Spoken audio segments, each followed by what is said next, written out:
नारळी पौर्णिमा हा सण देशातील बऱ्याच भागात साजरा केला जातो. नारळी पौर्णिमेला नारळाचे खूप महत्त्व आहे. नारळाचे विविध पदार्थ या दिवशी बनवले जातात.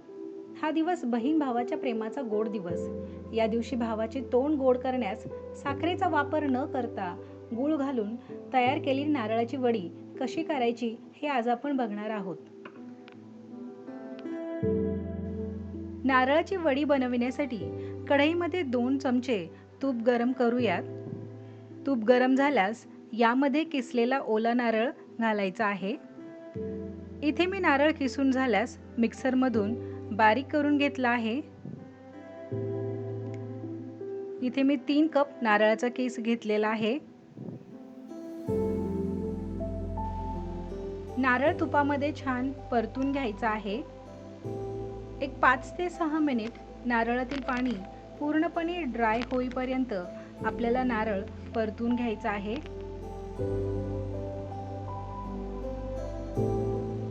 नारळ जेव्हा आपण तुपामध्ये परतून घेतो त्यावेळेस गॅसची फ्लेम लो ठेवायची आहे.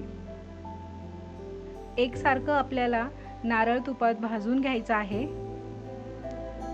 तुम्ही पाहू शकता मिश्रण अगदी कोरडं झालेलं आहे.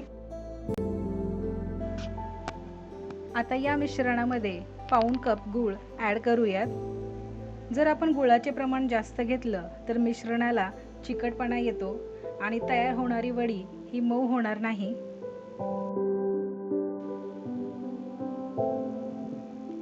गूळ व्यवस्थित मिक्स करून घेऊयात.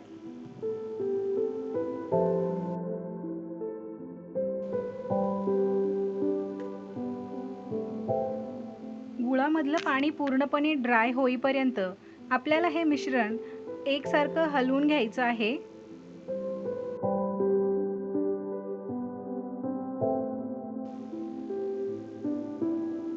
इथे आपण काळ्या गुळाचा वापर केला आहे, त्यामुळे नारळाच्या मिश्रणाला खूप छान कलर आला आहे. तुम्ही बघू शकताय मिश्रण अगदी एकजीव झालेलं आहे.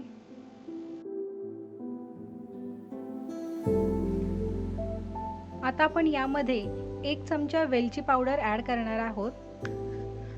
वेलची पूड पण आपण या मिश्रणामध्ये व्यवस्थित मिक्स करूयात.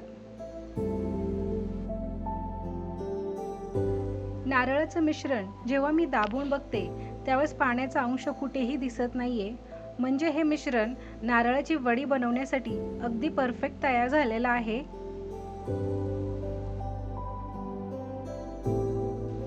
हे मिश्रण वड्यांसाठी परफेक्ट तयार आहे हे कसं ओळखायचं, तर त्यासाठी एक ट्रिक आहे.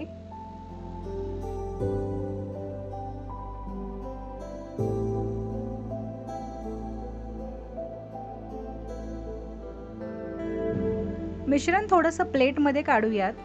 हे मिश्रण थंड झाल्यास त्याचा गोळा तयार होत असेल किंवा त्याला कुठेही चिरा पडत नसेल तर हे मिश्रण वडीसाठी अगदी परफेक्ट आहे.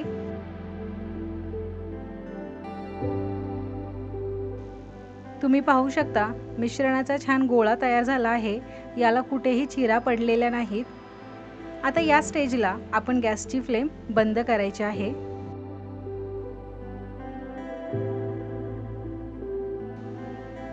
मिश्रण गरम असतानाच भांड्यात काढून घेऊयात.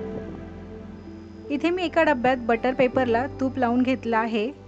जर बटर पेपर नसेल तर चालेल. तुम्ही एका प्लेटला तूप लावून त्यामध्ये वड्याचं मिश्रण स्प्रेड करू शकता.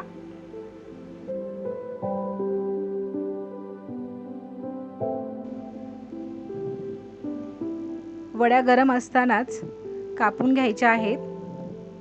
तयार झालेलं मिश्रण सेट करण्यासाठी अर्धा ते 1 तास बाजूला ठेवायचं आहे.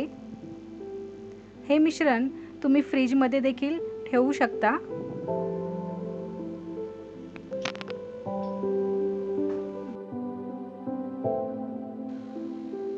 वडीचं मिश्रण 1 तासानंतर पाहूयात.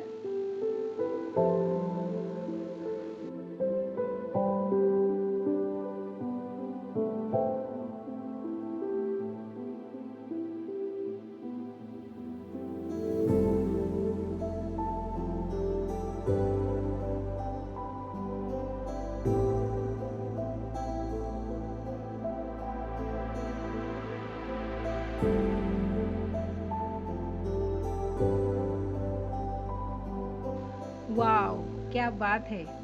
वड्या अगदी परफेक्ट सेट झाल्या आहेत. तुम्ही देखील अशा पद्धतीने नारळाच्या वड्या नक्की करून पहा आणि तुमचे अनुभव माझ्यासोबत नक्की शेअर करा.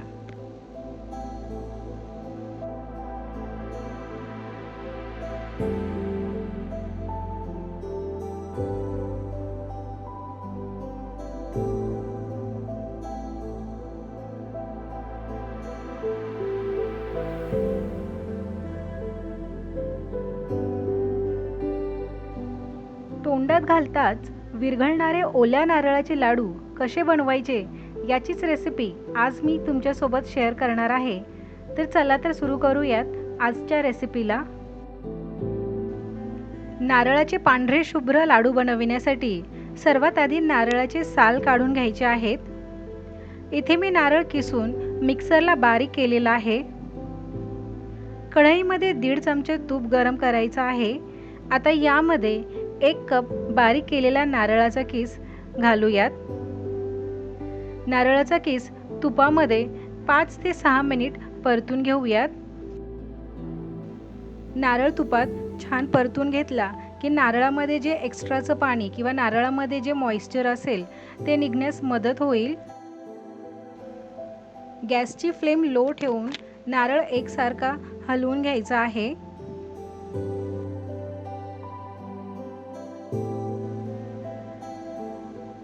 हे मिश्रण बऱ्यापैकी कोरडं झालेलं आहे. आता यामध्ये पाऊण कप दूध ॲड करूयात. दूध लगेचच नारळाच्या मिश्रणात ॲब्झॉर्ब होतं. आता यामध्ये नारळाचे लाडू अगदी मऊसूद होण्यासाठी एक पदार्थ ॲड करायचा आहे. तो पदार्थ म्हणजेच दुधाची साय. इथे मी घरी तयार केलेली दुधाची साय मिक्स करणार आहे.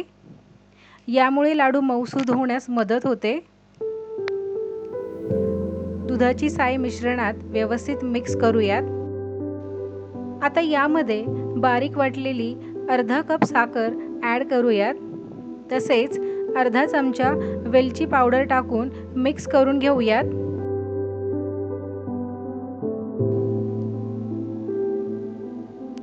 साखर घातल्यामुळे मिश्रणाला पाणी सुटेल.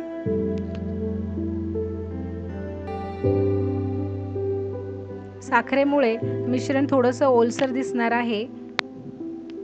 मिश्रणातील पाणी पूर्णपणे सुकल्यास आपल्याला गॅसची फ्लेम बंद करायची आहे. तुम्ही पाहू शकता मिश्रण पूर्णपणे ड्राय झालं आहे.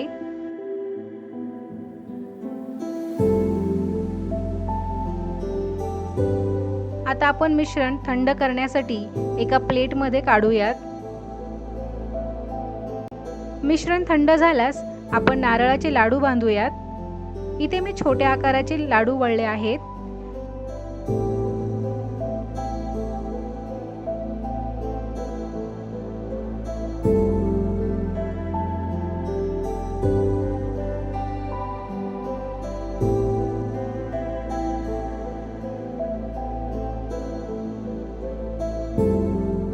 लाडू करताना दुधाच्या साईचा वापर केल्यामुळे हे लाडू चवीला तर अप्रतिम होतात.